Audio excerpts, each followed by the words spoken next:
नमस्कार। आज हम एक ऐसी कथा का गहराई से विश्लेषण करने वाले हैं जो महाकवि कालिदास के रघुवंश महाकाव्य से आती है। ये कोई आम कहानी नहीं है, बल्कि ड्यूटी, निष्ठा और एक्सट्रीम सेक्रीफाइस का एक ऐसा मास्टर क्लास है जो सदियों बाद आज भी उतना ही रेलेवेंट है। तो चलिए बिना किसी देरी के सीधे गहराई में चलते हैं, राजा दिलीप और नंदिनी गाय के उस अल्टीमेट टेस्ट की ओर जिसने धर्म और नैतिकता के सर्वोच्च मानदंड सेट कर दिए थे। सबसे पहले जरा इस एक गहरे सवाल पर सोचिए। अगर हम ब्रह्मांड के किसी नियम को, किसी कॉस्मिक लॉ को अनजाने में तोड़ दें, तो उसकी असली कीमत क्या होती है?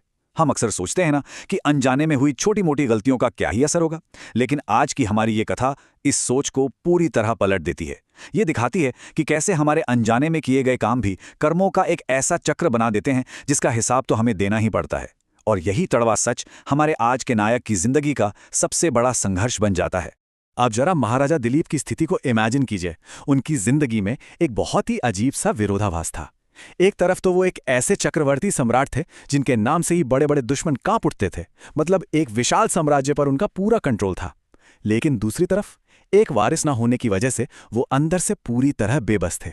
सोचिए, आपके पास अपार धन, शक्ति, सब कुछ हो, लेकिन बुढ़ापा आने पर भी कोई संतान ना हो। उनकी वो सारी सांसारिक ताकत, वो पावर, इस एक गहरे दुख और खालीपन के आगे एकदम जीरो, एकदम अर्थहीन महसूस होती थी। इसी भारी मन के साथ राजा दिलीप और उनकी महारानी पहुंचते हैं अपने गुरु महर्षि वशिष्ठ के आश्रम। और यहां पर एक बहुत बड़े रहस्य से पर्दा उठता है। गुरु वशिष्ठ अपने दिव्य ज्ञान से देखते हैं और बताते हैं कि भाई ये कोई मेडिकल या शारीरिक कमी नहीं है, ये तो एक पुराना कर्म है जो अब सामने आ रहा है।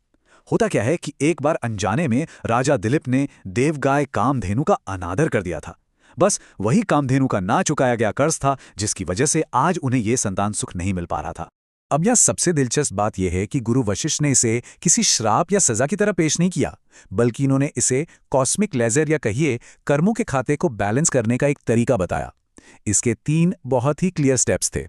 पहला कदम, अपने कर्म को एक्सेप्ट करो। दूसरा कदम, कामधेनु की बेटी नंदिनी गाय की पूरे मन से सेवा करो। और तीसरा कदम, अपनी निस्वार्थ भक्ति से क्षमा मांगो।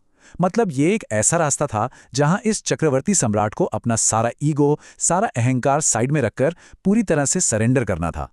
और यहीं से शुरू होती है वो महान तपस्या। एक इतने शक्तिशाली राजा का लिटरली एक परछाई बन जाना, ये सोचना भी थोड़ा मुश्किल लगता है कि एक ऐसा सम्राट जिसके एक इशारे पर हजारों नौकर दौड़े चले आते हों, उसने अपने सारे सेवकों को वापस लौटा दिया। राजा दिलीप और महारानी ने डिसाइड किया कि वो नंदिनी की सेवा खुद अपने हाथों से करेंगे। उन्होंने अपनी सारी राजसी सुख सुविधाओं को त्याग दिया और एक आम सेवक का रोल अपना लिया। एक इतने बड़े सम्राट का ये लेवल का डाउन टू अर्थ हो जाना सच में एक अकल्पनीय दृश्य था। आप इनका डेली रूटीन सुनेंगे तो हैरान रह जाएंगे। सुबह महारानी खुद नंदिनी को मीठी घास खिलाकर चराने भेजती और दिन भर राजा दिलीप नंदिनी के पीछे पीछे बिल्कुल उसकी परछाई बनकर चलते रहते।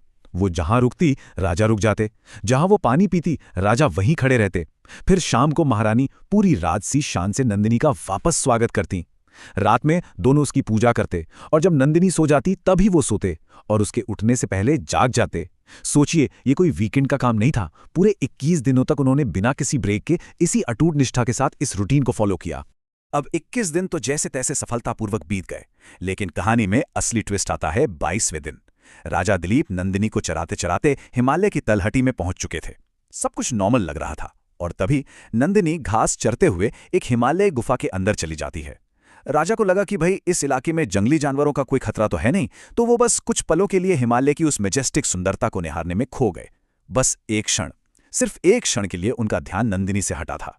और ठीक उसी पल वो सर्वोच्च परीक्षा घटित हो गई। अचानक पहाड़ों की शांति को चीरते हुए नंदिनी की एक बहुत दर्दनाक चीख गूंजी। राजा दिलीप ने जैसे ही पलटकर देखा, उनके होश उड़ गए। एक विशालकाय लाल शेर नंदिनी के ऊपर अपना पंजा रखे खड़ा था।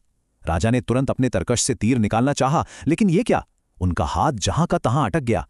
किसी अदृश्य जादू या मंत्र ने उनके शरीर की सारी ताकत को जैसे पूरी तरह से लॉक कर दिया था। उनका वो लेजेंडरी बाहुबल, जिस पर पूरे साम्राज्य को इतना गर्व था, उस शेर के सामने एकदम जीरो हो चुका था। राजा को इस तरह लाचार देखकर वो शेर जोर से हंसा और बोला, मैं कोई साधारण शेर नहीं हूं, मैं भगवान शिव का सेवक कुंभोदर हूं। तुम्हारे ये हथियार यहां काम नहीं आएंगे। अपने घर लौट जाओ, तुम्हारी भक्ति पहले ही साबित हो चुकी है। अब देखा जाए तो शेर का ये तर्क बहुत ही प्रैग्मैटिक, बहुत ही प्रैक्टिकल था। वो राजा को यह समझा रहा था कि देखो, दैवी शक्तियों के सामने हार मान लेने में किसी भी योद्धा का कोई अपमान नहीं है। तुमने अपनी तरफ से बेस्ट ट्राई कर लिया है, अब तुम्हें चुपचाप वापस लौट जाना चाहिए। लेकिन महाराजा दिलीप का जो जवाब था वो उस शेर की सारी प्रैक्टिकलिटी पर भारी पड़ गया। राजा ने बिना पलक झपकाए बहुत ही दृढ़ता से कहा, मेरा शरीर ले लो और अपनी भूख मिटा लो, लेकिन प्लीज इस गाय को छोड़ दो। इसे कहते हैं एब्सोल्यूट डिवोशन। राजा को इस बात से रत्ती भर भी फर्क नहीं पड़ा कि वो शेर शिव का सेवक है या उस पर हथियार काम नहीं कर रहे हैं।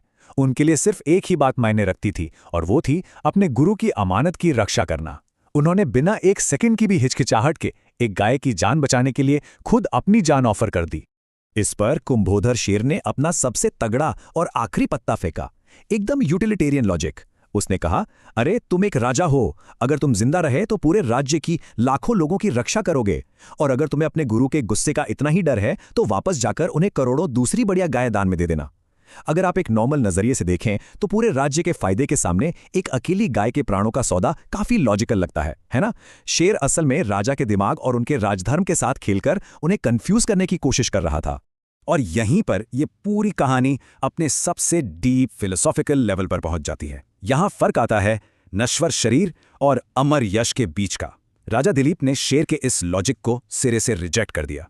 वो ये समझ चुके थे कि सच्चा राजधर्म सिर्फ अपने इस फिजिकल शरीर को बचाए रखने में नहीं है, बल्कि अपनी स्पिरिचुअल ड्यूटी और अपनी कमिटमेंट को निभाने में है। उनका लॉजिक बहुत क्लियर था, ये शरीर तो एक ना एक दिन वैसे भी खत्म हो जाएगा, लेकिन अपने गुरु की दी हुई जिम्मेदारी से भागने का जो कलंक है वो आत्मा पर हमेशा के लिए रह जाएगा। उनके लिए ड्यूटी की खातिर शरीर का बलिदान ही असली यश की प्राप्ति थी। और फिर आता है इस कथा का वो इमोशनल क्लाइमैक्स जिसे सुनकर रोंगटे खड़े हो जाते हैं। राजा ने अपना फाइनल डिसीजन सुनाते हुए कहा, मेरे इस अमर यश रूपी शरीर पर दया करो और मेरे इस नश्वर शरीर को खा जाओ। और ध्यान दीजिए, ये कोई खोखला डायलॉग नहीं था। राजा दिलीप ने सच में अपने सारे हथियार डाल दिए और शेर के सामने अपने शरीर को मांस के एक लोथड़े की तरह प्रस्तुत कर दिया। उन्होंने खुद को पूरी तरह सरेंडर कर दिया ताकि शेर उन्हें खा ले और नंदिनी को छोड़ दे। ये प्राणों का एक ऐसा निस्वार्थ त्याग था जो केवल कोई सच्चा तपस्वी ही कर सकता है। अब राजा ने अपनी आंखें बंद कर लीं और शेर के वार का इंतजार करने लगे। लेकिन तभी पूरा का पूरा सीन ही बदल गया। एक बेहद मीठी और ममता से भरी आवाज गूंजी, उठो वत्स।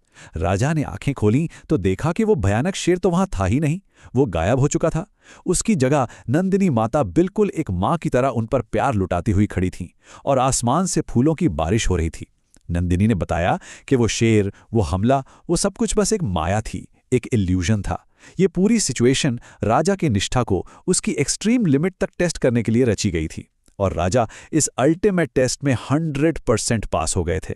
इस सर्वोच्च परीक्षा ने राजा दिलीप के अंदर छिपे 4 सबसे महान गुणों को सबके सामने साबित कर दिया। पहला, उनकी अनशेकेबल गुरु भक्ति, जहां उन्होंने बिना कोई सवाल किए गुरु का आदेश माना। दूसरा, अपने आश्रितों के लिए एक्सट्रीम लेवल की करुणा। तीसरा, मौत के सामने बिल्कुल निडर होकर खड़े रहना। और चौथा, धर्म के प्रति एक ऐसी कमिटमेंट जिसे कोई भी सांसारिक लालच या कोई भी लॉजिक डिगा नहीं सकता। इन्हीं बातों से खुश होकर नंदिनी ने राजा को एक तेजस्वी संतान और उनके साम्राज्य के लिए अनंत सौभाग्य का वरदान दिया। और आपको बता दूं, इसी वंश में आगे चलकर भगवान राम ने जन्म लिया था। अंत में ये पूरी कथा हम सब के लिए, आज की इस मॉडर्न दुनिया के लिए एक बहुत ही प्रोवोकेटिव थॉट छोड़ जाती है। आज के समय में जहां हर कोई सबसे पहले खुद को बचाने की सोचता है, सेल्फ प्रेजर्वेशन सबसे ऊपर होता है, वहां सच्चे कर्तव्य की खातिर, ड्यूटी के खातिर कोई इंसान किस हद तक जाकर बलिदान दे सकता है। इस कथा का मेन टेकअवे यही है कि जब हम अपने अहंकार और सिर्फ अपने शरीर के मोह से ऊपर उठते हैं, तभी हमें जीवन की सच्ची सफलता और अमर यश मिलता है। इस एक गहरे विचार के साथ हमारा आज का यह विश्लेषण यहीं खत्म होता है। इस कथा की सीख को हमेशा याद रखिएगा।